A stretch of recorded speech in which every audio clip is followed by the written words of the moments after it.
और आरज़ू एक दूसरे में डूबे हुए डांस कर रहे हैं। दिल मांग रहा है मोहलत तेरे साथ धड़कने की, तेरे नाम से जीने की, तेरे नाम से मरने की। तेरे संग चलूं हरदम बन के परछाई, एक बार इजाजत दे मुझे तुझ में ढलने की। देखा है जब से तुमको मैंने ये जाना है, मेरे ख्वाहिश के शहर में बस तेरा ठिकाना है। मैं भूल गया खुद को भी, बस याद रहा अब तू। आ तेरी हथेली पे इस दिल को मैं रख दूं। दिल बोल रहा है हसरत हर हद से गुजरने की, तेरे नाम से जीने की, तेरे नाम से मरने की। तेरे संग चलूं हर दम बन के परछाई, एक बार इजाजत दे मुझे तुझ में ढलने की। रेहान धीरे से एक पेंडेंट निकालकर आरज़ू के गले में पहनाता है और अपने हाथों से उसके चेहरे पर आ रहे बालों को पीछे करते हुए उसके और करीब आकर कहता है, हमारी एंगेजमेंट को यादगार करने के लिए एक छोटा सा तोहफा। और फिर उसके माथे पर हल्के से किस करता है और फिर दोनों एक दूसरे को हक कर लेते हैं।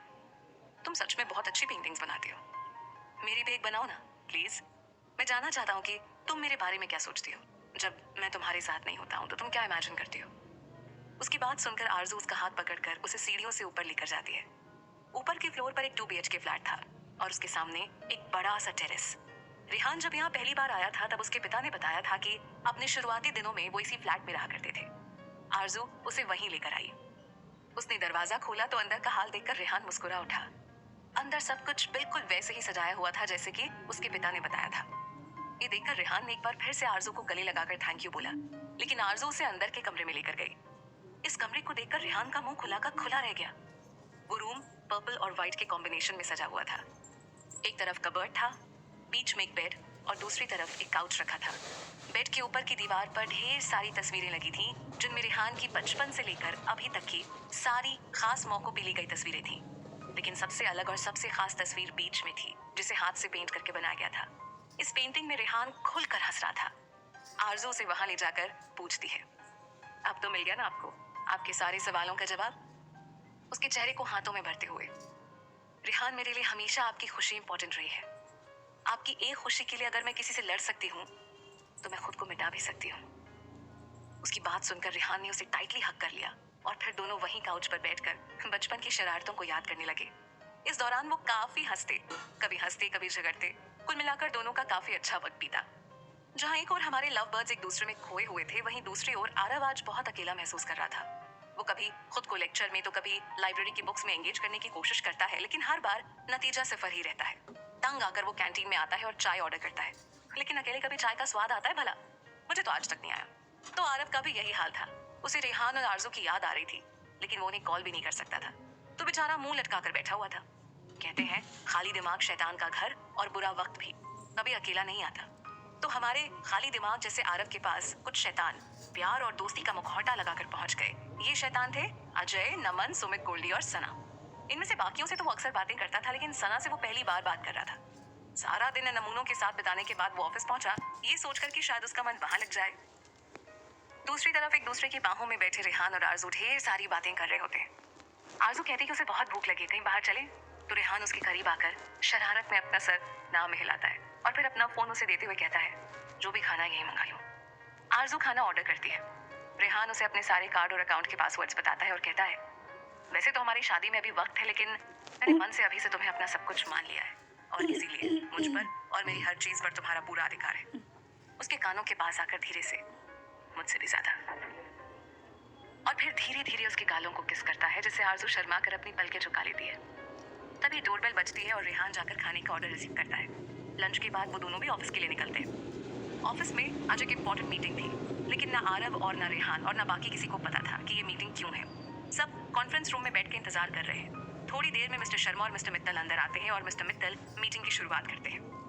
हेलो फ्रेंड्स, आप सब ने इस कंपनी का हर हाल में साथ दिया है, चाहे फिर वो अच्छा वक्त हो या बुरा। आप सब ने एक परिवार की तरह हमारा साथ दिया है। मुझे आज आप सबको 2 खुशखबरियां सुनानी है।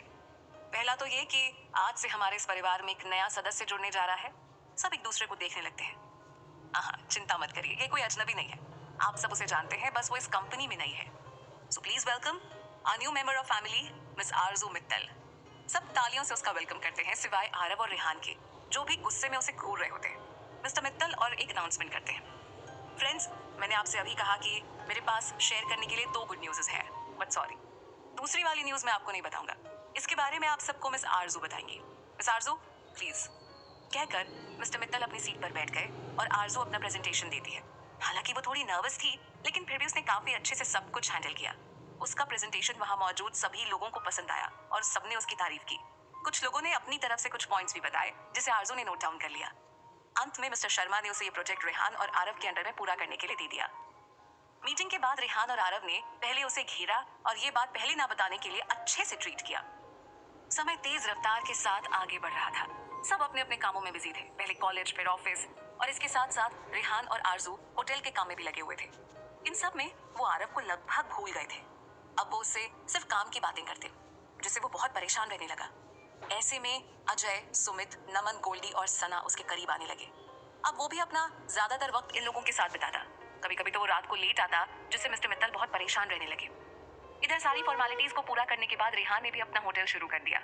उसके होटल में काफी कुछ खास था, जैसे वो ऑर्गेनिक चीजों का इस्तेमाल करता, जिससे वहाँ की फूड क्वालिटी बहुत अच्छी थी। उसके लिए उसने कुछ किसानों से बात की थी जो हर तरह का फूड प्रोडक्ट उसे देते, यानी सीधा खेत से उस तक। इससे उसे ताजा माल भी मिलता और उन किसानों को भी उनके सामान का सही दाम मिलता था। इसके अलावा उसके होटल को उसने 3 भागों में बांट रखा था। एक हिस्से को उसने कमर्शियल यूज के लिए रखा था, जिसे वो बिजनेस कॉन्फ्रेंस या किसी तरह के आयोजन के लिए देता, जिससे उसे ठीक ठाक आमदनी हो जाती। दूसरा हिस्सा भी उसने आमदनी के लिए रखा था। तीसरा और मेन हिस्सा वो था जो सबके लिए खुला था। इस हिस्से में कोई भी जा सकता था और इससे जो भी मन करे वो ऑर्डर कर सकता था, लेकिन उसके लिए उसे एक निश्चित रकम नहीं चुकानी पड़ती। हाँ, अगर कोई चाहे तो अपनी मर्जी से कोई भी रकम वहाँ रखे बॉक्स में डाल सकता था। यानी कुल मिलाकर वो अपनी माँ के सपने, सबके लिए सब कुछ को पूरा कर रहा था, और इसके लिए वो कहीं और निर्भर भी नहीं था, बल्कि इसी होटल से अपनी लागत भी निकाल रहा था। उसके इनॉग्रेशन में शहर के सारे लोग आए और साथ में मुंबई से मिस्टर दयाल और ईशा भी। सभी को वहाँ की अरेंजमेंट्स बहुत पसंद आई और सबने उसकी तारीफ की और उसे आशीर्वाद दिया। कुछ लोगों ने भेंट स्वरूप कुछ रकम भी थी। सब बहुत खुश थे, खासकर मिस्टर शर्मा और रेहान, क्योंकि ये उनका भी सपना था और रेहान के लिए तो उसकी माँ का प्यार, उनका आशीर्वाद, सब कुछ बस यही था। अब रेहान ने कॉलेज जाना कम कर दिया था। उसका ज्यादातर समय होटल में बीत जाता।